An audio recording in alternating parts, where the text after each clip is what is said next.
A very good evening, everybody. My name is Satyam Jain. Welcome to Understand UPSC. The UPSC CSE notifications are out for both the civil services and the forest services examination. दो बातें हैं, पहली ये सारे doubts address करूँगा, दूसरी ये कि सिर्फ उन लोगों के जो वीडियो आखिर तक देख के डाउट पूछेंगे. Let me repeat it in English. If any doubt remains after watching the video entirely, please drop it in the comment section and I will address this entire doubts, all the doubts. However, any doubt that I have already discussed in this particular video, if asked again, will not be addressed क्योंकि वो फिर ये दिखाता है कि आपने video देखी ही नहीं है, तो फिर मेरी मेहनत किस काम की. Alright, there are some changes, I will talk about them. There are some old things, I will talk about them, documents, etc. etc. etc. सारी चीज़ों की बात करेंगे, एक एक करके चलते हैं. Once again, welcome to Understand UPSC. Also, a small token of thanks. Here, for the first time on the channel, you can see that 100 videos published is being displayed, and this has been a journey of nearly 9.5 months now. So we are making nearly more than 10 videos a month, and you have been watching it. Thank you so much. Thank you so much for all your support and all your love. चलिए ठीक है, फिर शुरू करते हैं. So all the notification, the documents, whatever I will be displaying in this particular video will be put on the channel, the Understand UPSC Telegram channel. The description, the link of which is given in the description and the comment section. तो जाओ और ये notifications पढ़ लेना अगर मन करे तो, बाकी मैं समझा तो दूंगा ही. So ladies and gentlemen, the UPSC CSE notifications are out. Today is 14th of February and here begins the race for CSA Prelims 2024. सबसे पहले सबसे ऊपर देख लो, लास्ट डेट है रिसीट की 5 मार्च 2024. 5 मार्च 2024 की शाम को 6 बजे पोर्टल बंद हो जाएगा. आपने फॉर्म सबमिट किया तो किया, नहीं किया तो नहीं किया. पोर्टल इसके दोबारा नहीं खुलते हैं, ये प्राइवेट एग्जामिनेशन नहीं है, इसके पोर्टल दोबारा नहीं खुलेंगे. The portals will be closed eight 6 PM sharp on 5th of March.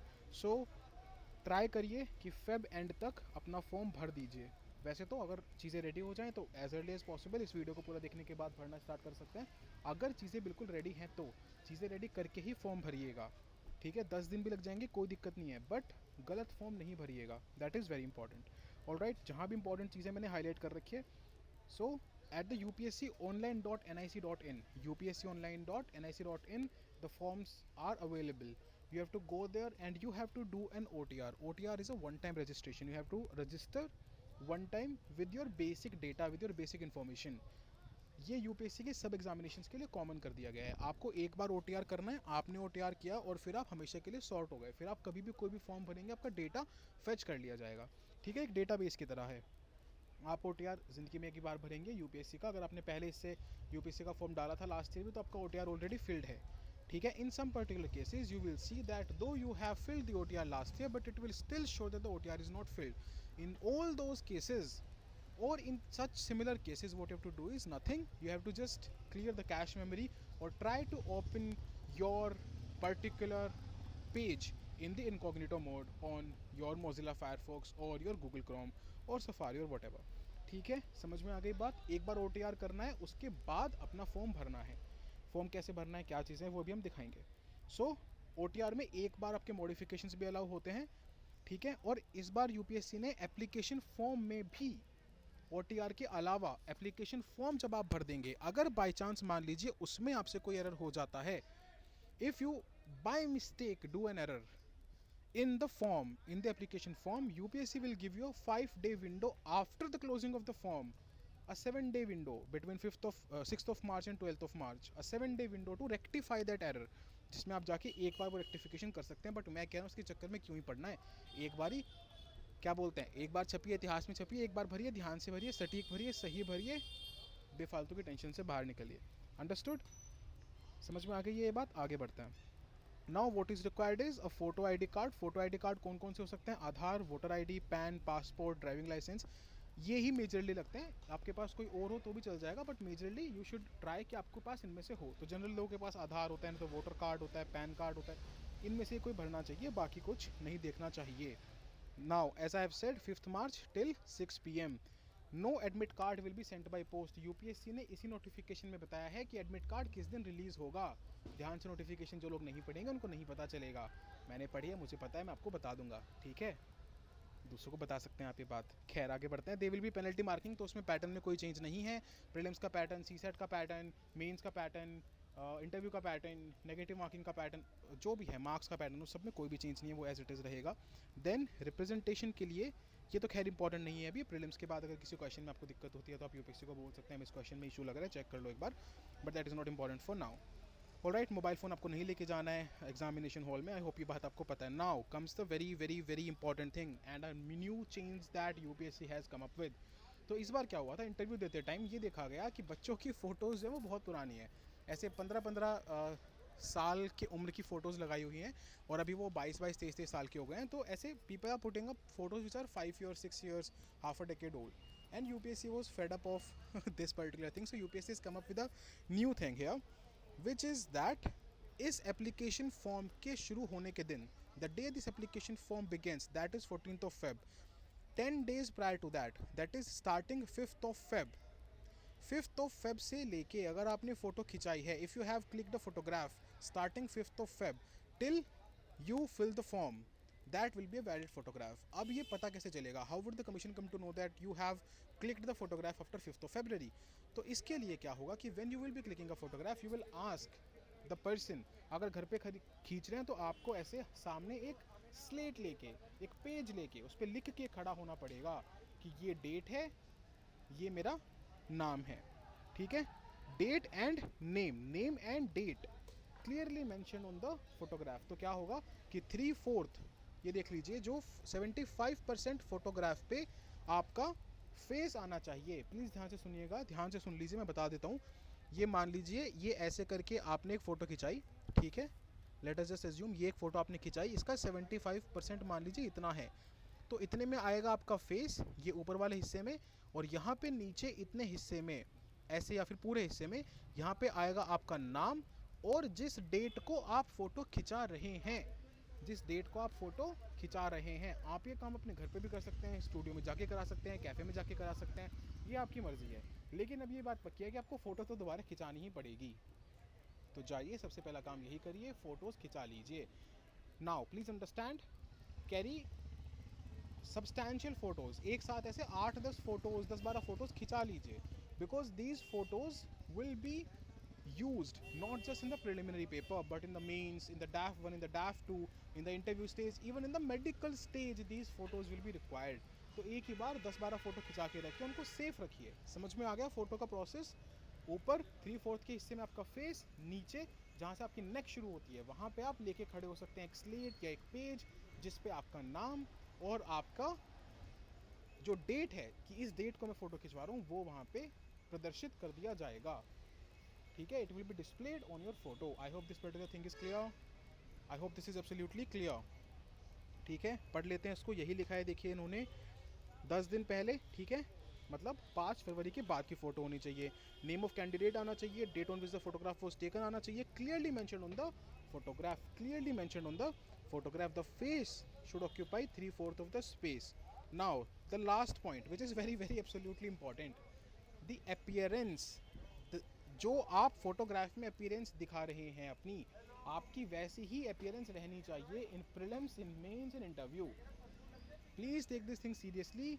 इन चीज़ों का फ़र्क पड़ता है, इनको लाइटली मत लीजिए. Please don't take them lightly, please take them seriously. Whatever appearance you are carrying in the photograph, you shall carry that particular appearance when you enter the Dholpur house for your interview stage, the personality test stage, और when you give your mains examination. इसी तरीके से वो match करेंगे कि आप ही इंसान हैं. इस पूरे प्रोसेस के दो रीजंस हैं. पहला ये कि देख लिया जाए कि ये वही इंसान है, उसकी रीसेंट फ़ोटो है, बहुत पुरानी फ़ोटो से तो मैच कर नहीं पाएंगे. और दूसरा ये कि मान लीजिए आपने फ़ोटो की एकदम क्लीन शेव में और वहाँ पे मेंस देने जा रहे हो आप, तो आप बाबा जी बने हुए हो, है ना, बिल्कुल ऐसे योगी बने हुए हो एकदम बेहतरीन, तो फिर उनको दिक्कत हो जाएगी ना, वो कैसे मैच करेंगे.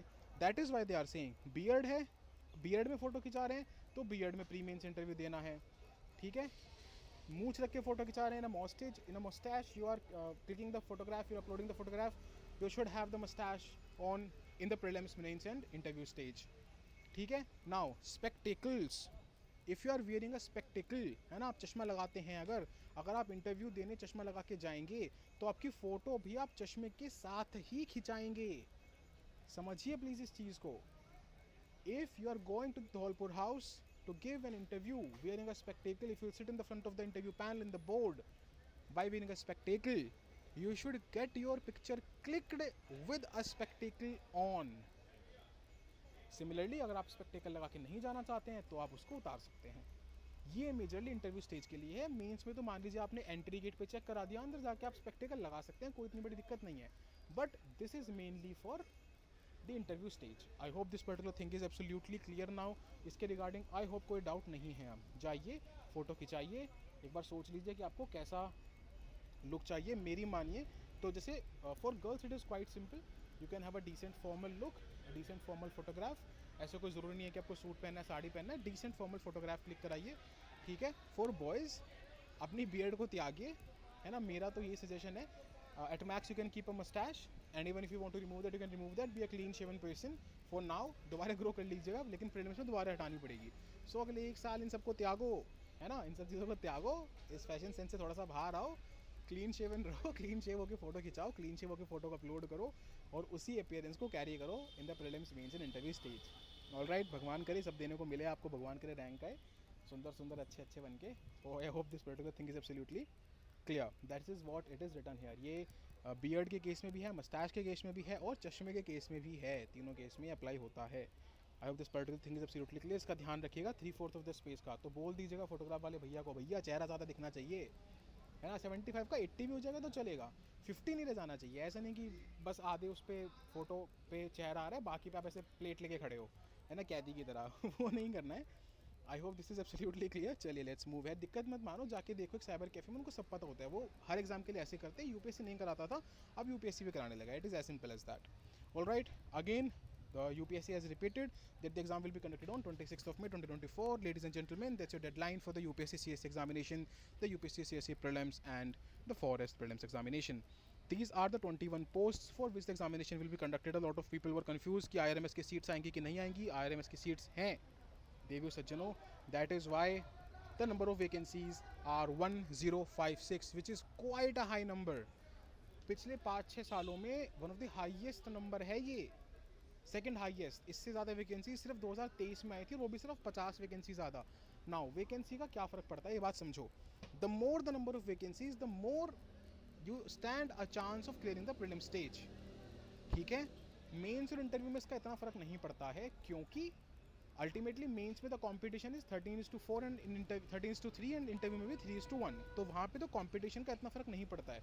But in preliminary stage, because एक सीट बढ़ने पे 13 लोग ज़्यादा प्रीलिम्स क्लियर करेंगे.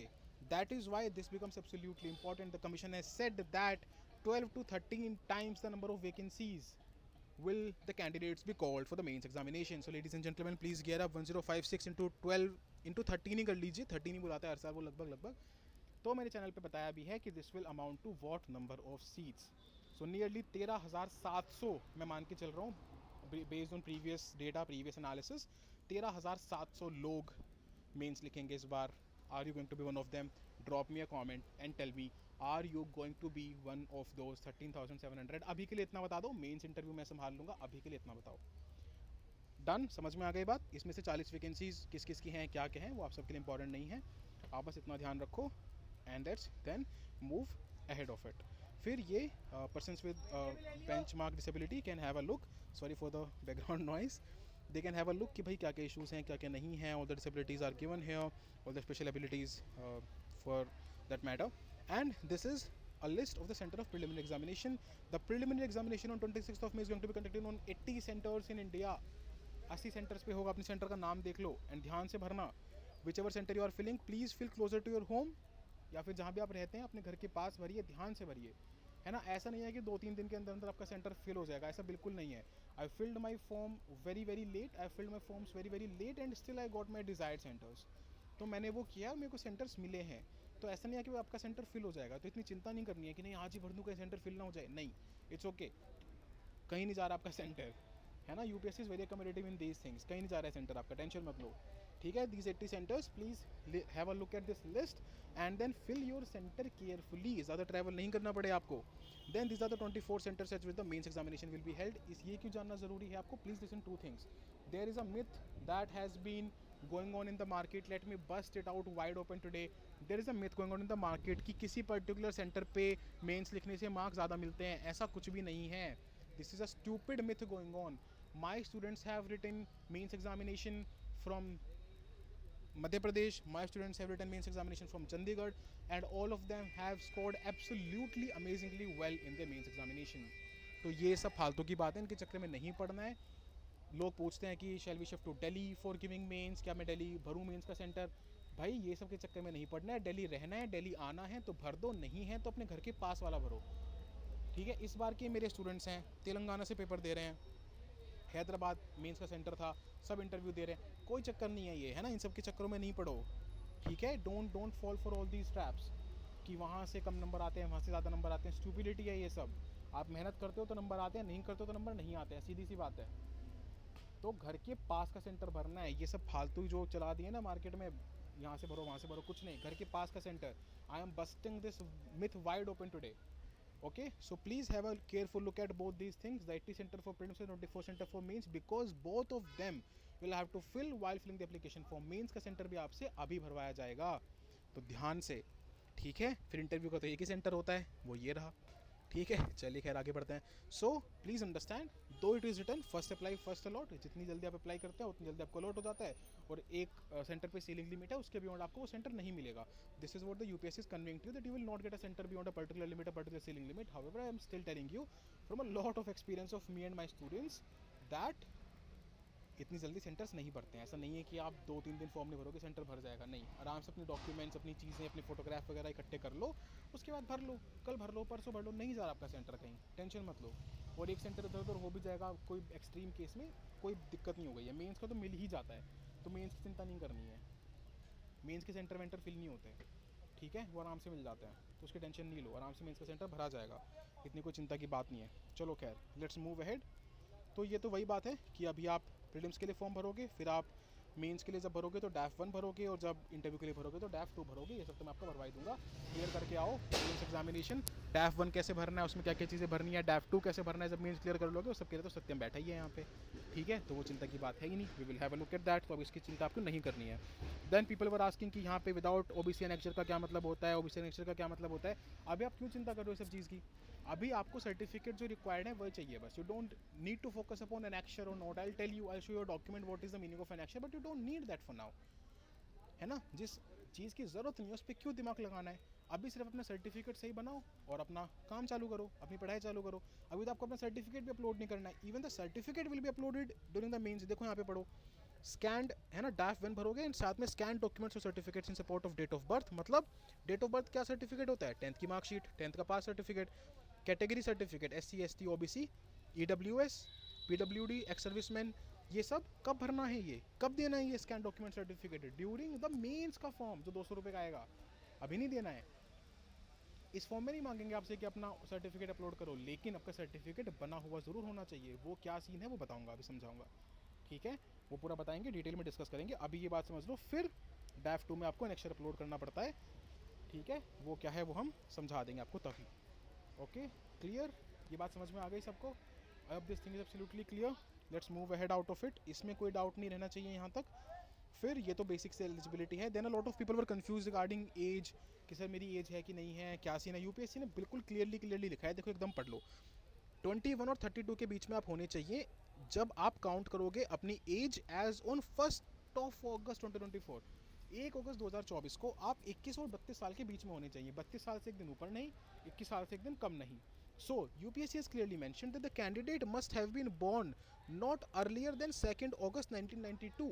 अगर आपका जन्म 2 अगस्त 1992 या उसके बाद, 2 अगस्त 1992 या उसके बाद, और 1 अगस्त 2003 या उससे पहले हुआ है, तो आप यूपीएससी का फॉर्म भर सकते हैं. ये है बात अनरिजर्व कैटेगरी की. अब अगर कोई कैंडिडेट SC कैटेगरी से बिलोंग करता है उसको 5 साल जोड़ लो इसी में. ओबीसी से बिलोंग करता है 3 साल जोड़ लो. ऐसे ऐसे करके एक्स सर्विसमैन, डिफेंस, PWD सब अपना अपना देख सकते हैं. आई होप ये बात क्लियर हो गई है. बर्थ डेट को रिगार्डिंग कोई इशू नहीं रहना चाहिए. 2 अगस्त 1992 से पहले वाले, है ना. Even if you were born on 1 August 1992 and you belong to general category, आप फॉर्म नहीं भर पाओगे. ठीक है. And even if you were born later than 1 August 2003, even if you were born on 2 August 2003, है ना, आप फॉर्म नहीं भर पाओगे. अगर आप जनरल कैटेगरी से हो तो। आई होप ये चीज़ एकदम क्लियर हो गई है, मैंने 2-4 बार रिपीट कर दिया इसलिए ताकि आपको डाउट ना रहे। ठीक है, एब्सोल्युटली क्लियर। फिर ये सब आपके एज रिलैक्सेशन क्राइटेरियाज हैं for people of various categories. ठीक है, अब डेट ऑफ बर्थ कौन सी होती है, कौन सी मानता है यूपीएससी? वही जो आप 10th में आपकी डेट ऑफ बर्थ थी, वही डेट ऑफ बर्थ मानी जाती है। The date of birth that you filled, that is written in your 10th marksheet और in your 10th pass certificate is the date of birth that UPSC generally accepts. ठीक है, बाकी कोई ये इधर उधर के हॉरोस्कोप टाइप की चीज़ें यूपीएससी नहीं मानता है ना, कुंडली नहीं मानेंगे हम। यूपीएससी ने क्लियरली बोला है कुंडली ला के मत दिखाना कि पंडित जी ने कुंडली बताई थी कि मैं उस शुक्र के उस शनि को पैदा हुआ था, ये नहीं मानेगा यूपीएससी। यूपीएससी मानेगा 10th क्लास का पास सर्टिफिकेट, मार्कशीट टाइप की चीज़ इस पर लिखा होगा। बाकी भी चीज़ें दिया नोटिफिकेशन में, इतना बहुत ज़्यादा इंपॉर्टेंट नहीं है, तो टेंशन नहीं लेने का। फिर बाद में आप डेट ऑफ बर्थ में चेंजेस वगैरह नहीं कर सकते हैं, वो सब बातें सिंपल सी लिखी हैं। नाउ अब ये सुन लो, मिनिमम एजुकेशन क्वालिफिकेशन, आपके पास एक ग्रेजुएशन की डिग्री होनी चाहिए। You should be a graduate from any recognised university, be it of the centre, be it of the state, recognised university होनी चाहिए।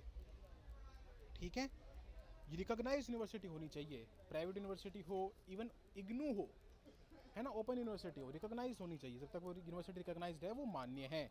अब यहाँ पे डाउट आता है उन लोगों को कि सर हम तो फाइनल ईयर में हैं, we are in our final year, हमें क्या करना है, हम फॉर्म भर सकते हैं कि नहीं भर सकते हैं? देखो, if you are in your final year you can fill the form, UPSC has said it here. ये सुनो, candidates who have appeared but not been informed of the result, है ना, आप फाइनल ईयर में चल रहे हो अभी, ठीक है, लेकिन आपको रिजल्ट नहीं मिला है, विल ऑल्सो बी एलिजिबल, लिखा है ना यहाँ पे, विल ऑल्सो बी एलिजिबल।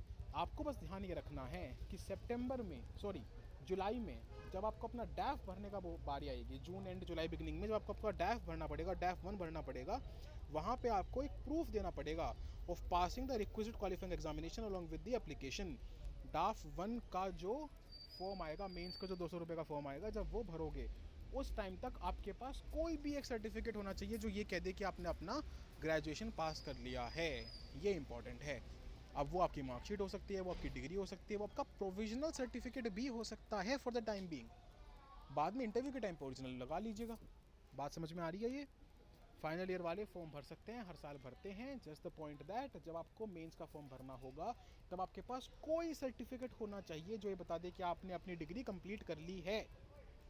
ठीक है, मार्कशीट, डिग्री, प्रोविजनल कुछ भी चल जाएगा। फाइनल डिग्री आप इंटरव्यू के टाइम पे लगा सकते हैं, कोई दिक्कत वाली बात नहीं है।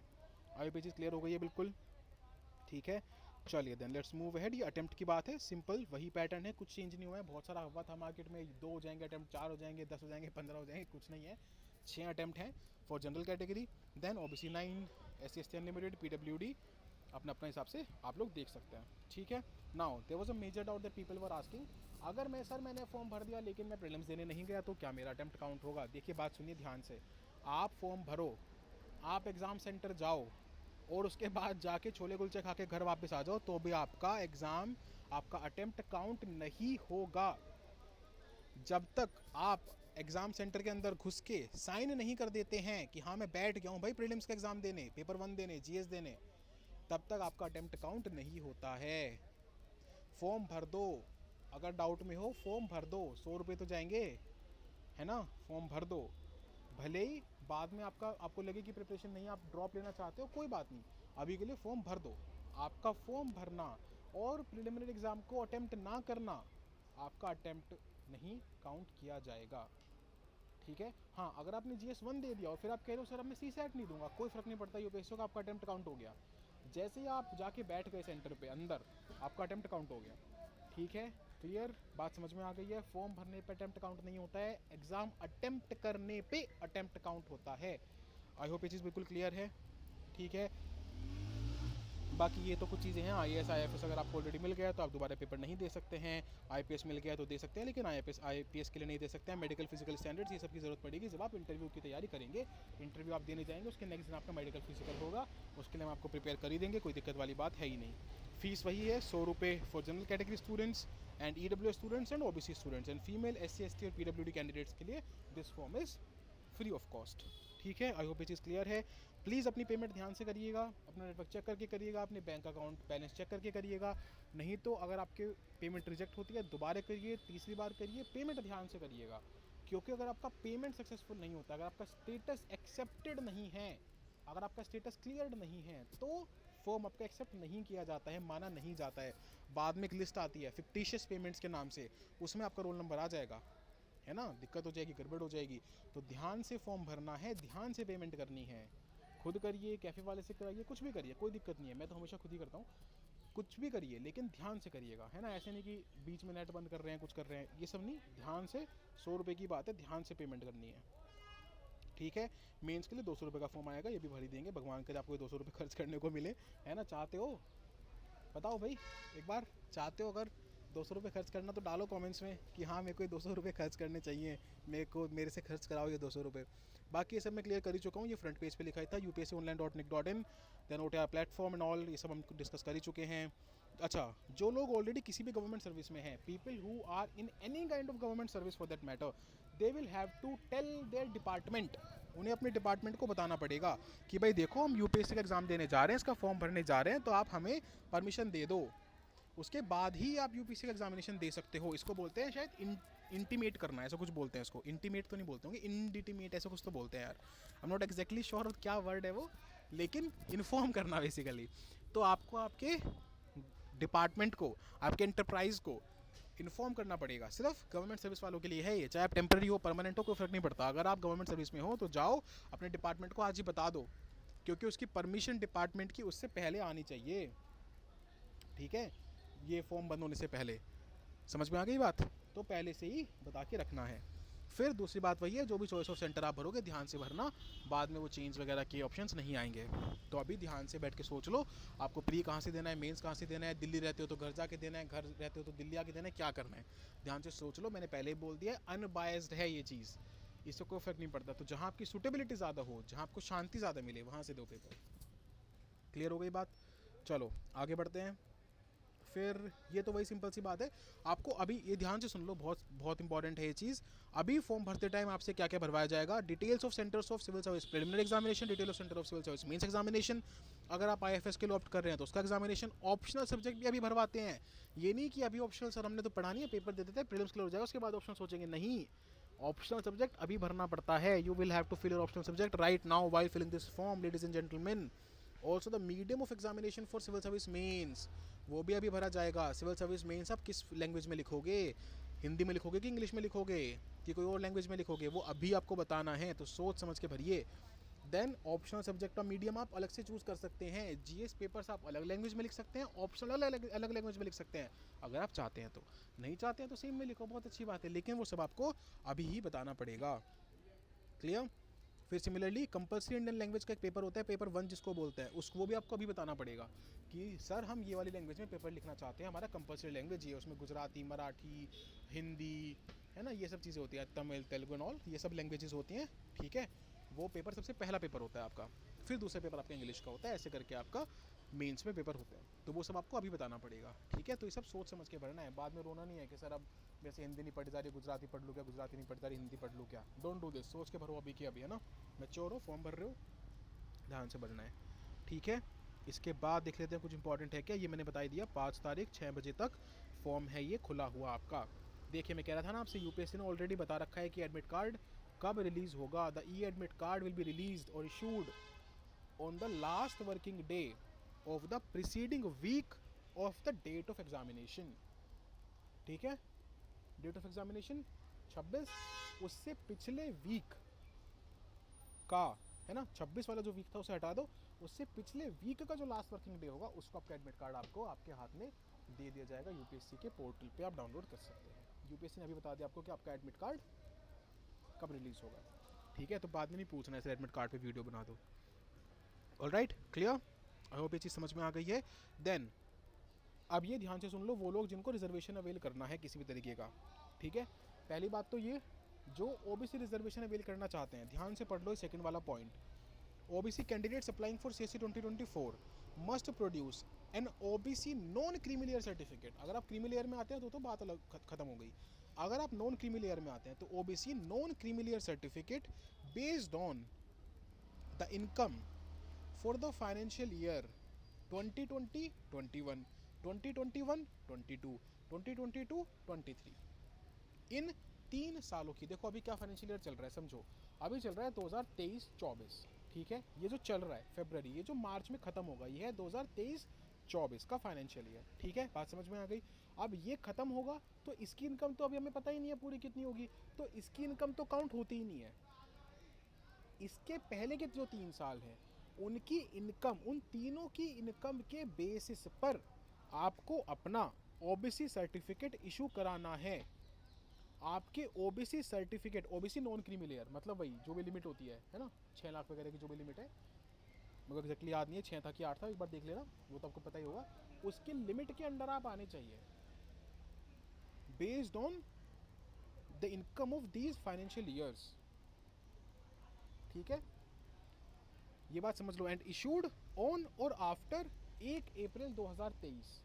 जब ये 2023 वाला फाइनेंशियल ईयर लगा था 1 अप्रैल को, उसके बाद सर्टिफिकेट होना चाहिए इशू, और लास्ट डेट क्या होनी चाहिए, 5 मार्च 2024 से पहले की। दोबारा समझा देता हूँ, ये जो फाइनेंशियल ईयर चल रहा है 2023-24 का, इसे छोड़ दो, इसके पीछे के 3 फाइनेंशियल ईयर्स को मिला लो। ठीक है, उनकी इनकम के बेसिस पे आपका नेक्स्ट आगे का डिसाइड किया जाएगा, आपका डिपेंड करेगा कि उन तीनों में आपका इनकम कितनी थी। जितनी इनकम आपकी वहाँ थी उसी हिसाब से, उसी पॉइंट के हिसाब से आप अपना ओबीसी सर्टिफिकेट अप्लाई करेंगे। ठीक है, बात समझ में आ गई। उन इनकम के बेसिस पे आप अपना ओबीसी सर्टिफिकेट बनवाएंगे और उसी सर्टिफिकेट को आप यहाँ पे अपलोड करेंगे। आई होप ये चीज़ एकदम एब्सोल्युटली क्लियर है आपकी। देखिए, अब जब ओबीसी की बात चल ही रही है तो इसको क्लियर कर लेते हैं। ये देखिए, ये है आपका एक परफॉर्मा फॉर्म ऑफ डिक्लेरेशन। तो एक तो आपका कैटेगरी सर्टिफिकेट बनता है, एक आपका ये बनेगा। ठीक है, ये कि भाई ये हमारा फॉर्म ऑफ डिक्लेरेशन है to be submitted by the candidate in addition to the community certificate. जिस कम्युनिटी से आप बिलोंग करते हैं वो ओबीसी कम्युनिटी होनी चाहिए, उसमें आपका नॉन क्रीमी लेयर होना चाहिए। वो नॉन क्रीमी लेयर तय होगा पिछले 3 फाइनेंशियल ईयर्स के इनकम के बेसिस पे। बात समझ में आ गई। फिर ये परफॉर्मा लग जाएगा, ये सब अभी नहीं लगेगा, मैं बता रहा हूँ, दिखा रहा हूँ। अब यहाँ पे एक बहुत इंपॉर्टेंट चीज़ देख लो, ये पूरी FAQ की PDF है। OBC, non creamy layer OBC, है ना, क्या क्या फुलफिल करते हैं कंडीशंस, वो सब यहाँ पे दे रखा है। इसमें एक चीज़ बहुत इंपॉर्टेंट है जो कि है ये, who are the competent authorities to issue the OBC certificate. ये बहुत ही इंपॉर्टेंट है क्योंकि यूपीएससी ने सीधा सीधा बोला है, the certificate issued by any other authority is not accepted. अगर आपके सर्टिफिकेट पे इन अथॉरिटीज़ में से किसी और अथॉरिटी का साइन है तो आपका सर्टिफिकेट वैलिड क्या बोलते हैं उसको हिंदी में, जो भी बोलते हैं, नहीं माना जाएगा, है ना, it will not be considered valid. ठीक है, बात समझ में आ गई।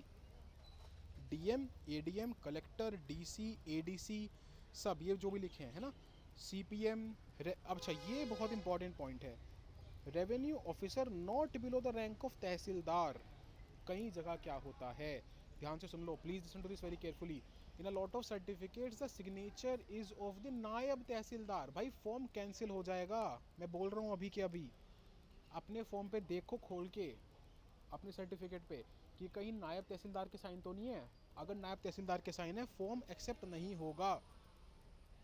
दोबारा बनवाओ, बोलो जाके अपने ऑफिस में कि तहसीलदार सर ये देखो, ये कॉम्पिटेंट अथॉरिटी आप हो, नायब तहसीलदार नहीं है, आप सिग्नेचर मारो। वो काम 4-5 दिन में निपट जाएगा, फिर फॉर्म भर लेना, कोई दिक्कत नहीं है। But don't fill a form which is not up to the standards, which is not as per the criteria. ठीक है, अभी आपको डॉक्यूमेंट अपलोड करना नहीं है ये, तो आप फॉर्म भर सकते हो, लेकिन उसको करेक्ट जरूर करा लेना बिफोर 5 मार्च। आई होप ये चीज़ एकदम क्लियर है, बिफोर 5 मार्च क्लियर करा लेना है अपना ये सर्टिफिकेट। ठीक है, ये PDF भी मैं डाल दूंगा, आपको चीज़ें क्लियर हो जाएंगी। आई होप ये चीज़ समझ में आ गई है, ये चीज़ क्लियर है।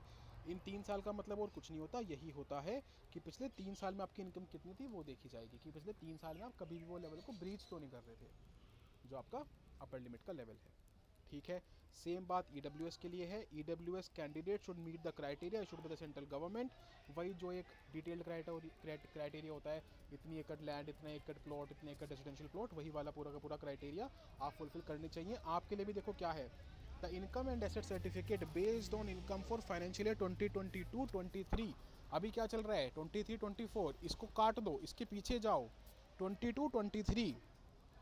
ठीक है, उस साल जितनी कमाई थी फैमिली की, जितनी ग्रोस इनकम थी, उसके बेसिस पे वो 8 लाख से कम अगर है तो आप EWS के लिए अप्लाई कर सकते हैं। ठीक है, आपका जो सर्टिफिकेट है वो भी फाइनेंशियल ईयर 23-24 में इशू होना चाहिए। जो ये फाइनेंशियल ईयर चल रहा है, मतलब उस पर डेट होनी चाहिए 1 अप्रैल 2023 के बाद की और 5 मार्च 2024 से पहले की जो इशुएंस की डेट है। आपके में भी जो कॉम्पिटेंट अथॉरिटी है वो सिमिलर है, तो प्लीज़ ये चीज़ ध्यान से देख लीजिए। ये है आपका, देखिए ऐसा दिखता है फॉर्म EWS का। ठीक है, यूपीएससी ने अपलोड किया है ना। बहुत लोग पूछते हैं कि सर हमारे यहाँ पे फॉर्म हिंदी में बनता है, रीजनल लैंग्वेज में बनता है। कोई दिक्कत नहीं है, चल जाएगा। रीजनल लैंग्वेजेस के फॉर्म एक्सेप्ट किए जाएंगे एज लॉन्ग एज उसमें ये सब चीज़ें लिखी हैं। यहाँ पे जो डेट लिखी होती है यही होती है इशुएंस डेट। ये डेट होनी चाहिए 1 अप्रैल के बाद 5 मार्च से पहले। ठीक है, वैलिड फॉर द ईयर 23-24 जो भी लिखा आएगा यहाँ पे, जो आपका ये ईयर अभी चल रहा है इसमें वो आ जाएगा। फिर ठीक है, यहाँ पे जो ये लिखा है below 8 lakh for the financial year, ये वाला जो कॉलम है इसमें लिखा आएगा आपका 2022-23, ध्यान से सुन लो। ठीक है, फिर यहाँ पे आपका बाकी नाम वगैरह ये वो, यहाँ पे आपका फोर साइज, और यहाँ पे जो डेजिग्नेशन है, ये जो डेजिग्नेशन की अथॉरिटी है ये सिर्फ ये अथॉरिटीज़ होनी चाहिए। इनमें से अलग अगर अथॉरिटी नहीं है तो सर्टिफिकेट आपका मान्य नहीं होगा। हाँ, मान्य था वो वर्ड, सर्टिफिकेट आपका मान्य नहीं होगा। तो यहाँ पे आपके लिए भी यही बात है, revenue officer not below the rank of tehsildar. बहुत सारी स्टेट्स में दिक्कत है, हिमाचल, हरियाणा, बहुत सारी स्टेट्स में दिक्कत है। बहुत सारी स्टेट्स में, उड़ीसा, नायब तहसीलदार जो हैं वो इशू कर देते हैं EWS का फॉर्म। यूपीएससी नहीं मानेगा, ध्यान से फॉर्म बनवाओ अपना। ठीक है, आई होप ये चीज़ क्लियर हो गई है। चलिए फिर आगे बढ़ते हैं। So this was regarding the certificate. Similarly बाकी लोगों के लिए भी है ना, SC ST के लिए भी है ये परफॉर्मा यहाँ पे दिया है। देखिए ये आपका सर्टिफिकेट है, ऐसा आपका सर्टिफिकेट दिखेगा। ठीक है, आपके रिगार्डिंग भी जो अथॉरिटीज़ हैं वो यहाँ पे मेंशन है, ये रही, देखिए है ना। आपके में भी सेम है, revenue officer not below the rank of tehsildar, तो नायब तहसीलदार आपका भी नहीं बना सकता है। ठीक है, तो SC ST वाले लोग भी ये देख सकते हैं कि आपको भी किस अथॉरिटी के सिग्नेचर चाहिए अपने फॉर्म पे। ठीक है, यहाँ पे पूरा लिखा जाएगा आपका नाम वगैरह सब कुछ। फिर उसके बाद यहाँ पे जो साइन होगा ना, यहाँ पे, ठीक है, ये जो डेजिग्नेशन है ये सही होनी चाहिए, ये कॉम्पिटेंट अथॉरिटी होनी चाहिए जो यूपीएससी ने अपने फॉर्म में बताई है अलग अलग जगह पे। ये सब डॉक्यूमेंट्स यूपीएससी ने अलग अलग वक्त पे अलग अलग जगह अपलोड कर रखे हैं, इस नोटिफिकेशन में नहीं है। तो मैंने आपके लिए रिसर्च करके चीज़ें निकाल ली हैं ताकि आप बड़ी मिस्टेक, बड़ी गलतियाँ ना करो। ठीक है, बाद में चक्कर लगते हैं, बहुत दिक्कत होती है, केस वेस लड़ना पड़ता है ना, नहीं पढ़ना है सब झंझट में। ध्यान से फॉर्म भरो एक बारी। ठीक है भाई, बात समझ में आ गई। ये सब आई होप एकदम क्लियर हो गया है। आप एक बार फॉर्म भर देंगे तो फॉर्म वापस नहीं ले पाएंगे, और इसमें कोई दिक्कत भी नहीं है। ना लो क्या करना है, 100 रुपये चले भी गए तो कोई बात नहीं है ना। फॉर्म आप वापस ले नहीं पाएंगे, फॉर्म भरना वैसे भी अटेम्प्ट काउंट होता नहीं है, तो फॉर्म हम वापस लेंगे क्यों, 100 रुपये हम मान लेंगे हमने यूपीएससी को, गवर्नमेंट को दे दिए। कौन सा होता है यूपीएससी का फॉर्म भरने का जो पैसा होता है? हाँ भाई, इकोनॉमी के लेक्चर जिन लोगों ने देखे हैं, टैक्स रेवेन्यू होता है, नॉन टैक्स रेवेन्यू होता है, रेवेन्यू रिसिप्ट होते हैं, कैपिटल रिसिप्ट होते हैं। जल्दी बताओ कमेंट्स में, चलो फटाफट। चलो खैर आगे बढ़ते हैं। ठीक है, बाकी सब वही है यार जो मैंने बोला था आप लोगों को, है ना। 12 to 13 times the number of vacancies, उतने लोग मेंस के लिए बुलाए जाएंगे। ये वही है, CSET क्वालिफाइंग ही है अभी भी, नेगेटिव मार्किंग होगी इनकरेक्ट के लिए, वही 1/3 की नेगेटिव मार्किंग है। इस सब में कोई चेंज नहीं है। इसी इंडियन लैंग्वेज की मैं बात कर रहा था। ठीक है, जो 8 लैंग्वेजेस हैं, language included in the 8th schedule, तो आप देख सकते हो, आपको समझ में आ जाएगा। बाकी ये सब वही पेपर्स हैं। ठीक है, ये है वो लैंग्वेज और ये है स्क्रिप्ट, है ना। ये है वो इंडियन लैंग्वेजेस यहाँ तक ये सारी, और ये है वो स्क्रिप्ट जिसमें आपको लिखना पड़ेगा। फॉर एग्जांपल अगर आप हिंदी भरते हैं तो आपको देवनागरी में लिखना पड़ेगा। अगर आप गुजराती भरते हैं तो गुजराती में, अगर आप फॉर एग्जांपल से मराठी भरते हैं तो देवनागरी में। इस तरीके से आपको लिखना पड़ेगा। सो लैंग्वेज और उसके स्क्रिप्ट यहाँ पे मेंशन्ड है फॉर द लैंग्वेज पेपर 1। ये अभी आपको भरना है, you have to fill this in the application form. So be very careful when you are doing this. गलती करके मेरे पास मत आना, ऑलरेडी लोग आने लगे हैं, सर गलती कर दी है। एंड हम लाइक भाई फिर रुक जाते थोड़ी देर। ठीक है, क्लियर हो गई ये बात। चलिए फिर आगे बढ़ते हैं। All of this is done done done done. ठीक है, इसके बाद तो वही सब चीज़ें हैं कि किस तरीके से आपका prelims examination, mains examination, optional, ये सब का सिलेबस दे रखा है। इस पूरे नोटिफिकेशन में वही सब है, आपका सिलेबस एंड ऑल ये सब चीज़ें मेंशन्ड है, कुछ भी नया नहीं है। ठीक है, ये वापस से वही सब रिपीटेड है। आप साइट पे जाएंगे, OTR करेंगे, उसके बाद आपको एक पार्ट 1 भरना है, पार्ट 2 भरना है। अगर कहीं बीच में फॉर्म अटक रहा है, पार्ट 1 भरने के बाद पार्ट 2 नहीं भर पा रहे हो, बंद करो, दोबारा खोलो, कैशे रिमूव कर लो, है ना, इनकॉग्निटो में खोल लो, ये सब चीज़ें हो जाएंगी आराम से, कोई बड़ी दिक्कत नहीं है। आज ही भागा दौड़ में भरने की कोशिश करोगे तो वैसे भी ट्रैफिक जाम रहता है, साइट पे दिक्कत होगी, इट्स ओके, है ना। आज ज़्यादा रश होता है, सबको डोपामिन होता है, मेरे को पहले दिन भरना है, मेरे को पहले दिन भरना है, कोई ट्रॉफी नहीं मिलती पहले दिन भरने पर, आराम से भरो, गलती मत करो, ठीक है। फोटोग्राफ सिग्नेचर जो आप भरोगे, जो आप अपलोड करोगे, it should be less than 300 KB and more than 20 KB in size. Similarly photo ID card आपको अपलोड करना है, ठीक है। ये डेट वगैरह आई गई आपकी, सब हमने बताई दी आपको। एक ईमेल ID आपको बढ़िया से देनी है, अपनी RID आप अच्छा हाँ हाँ, तो यहाँ पे UPSC ने बताया है कि इफ़ इन एनी केस, दो मैं इसके सख्त खिलाफ हूँ, आपको एक ही बार फॉर्म ध्यान से भरना चाहिए, but if in any case आपका फॉर्म गलत हो जाता है तो आप एक नया फॉर्म भर सकते हैं, ठीक है। जो भी आप नया फॉर्म भरेंगे उसकी जो रजिस्ट्रेशन ID होगी, so if you are filling multiple forms, the application with the higher registration ID will be considered valid. So make sure that the last application form that you are filling be the one which is valid and complete. बात समझ में आ गई, ठीक है। तो गलती कर भी दिया तो दोबारा फॉर्म भर लेना, कोई बात नहीं, जस्ट वो ढंग से वैलिड होना चाहिए, उसी OTR के प्रोसेस में जाके दोबारा फॉर्म भर पाओगे, कोई दिक्कत नहीं है, ठीक है। आई होप ये चीज़ें क्लियर हैं बिल्कुल, इसमें कोई इशू नहीं होना चाहिए। मैं फिर से बता देता हूँ, there might be some issue with the OTR, there might be some issue with the part 1 registration. In any case, just shut down your Chrome, etc., reopen it, clear the cache, open in incognito mode, and try to do that again when the traffic is low in another couple of days, and you will be filling it with very much ease. I hope ये चीज़ absolutely clear है, इसमें कोई doubt नहीं है, ठीक है। फिर मैंने ये नाउ एक लास्ट डाउट एड्रेस कर देता हूँ फॉरेस्ट सर्विसेज को लेके। So see, when you fill your CSC का फॉर्म, तभी आपसे पूछा जाता है कि आप फॉरेस्ट का फॉर्म भरना चाहते हैं कि नहीं भरना चाहते हैं। Now please understand this, the criteria for the forest service examination is not exactly similar to that of the UPSC civil service examination. Forest के लिए जो डिग्री है वो सिर्फ ऐसा नहीं है कि एनी ग्रेजुएशन डिग्री, ऐसा नहीं है। फॉरेस्ट के लिए जो डिग्री लगती है वो थोड़ी सी अलग लगती हैं, थोड़ी सी डिफरेंट है, थोड़ी सी स्पेसिफिक है, ठीक है। वो इसमें पूरा मेंशनड है, तो आप इसको देख सकते हैं।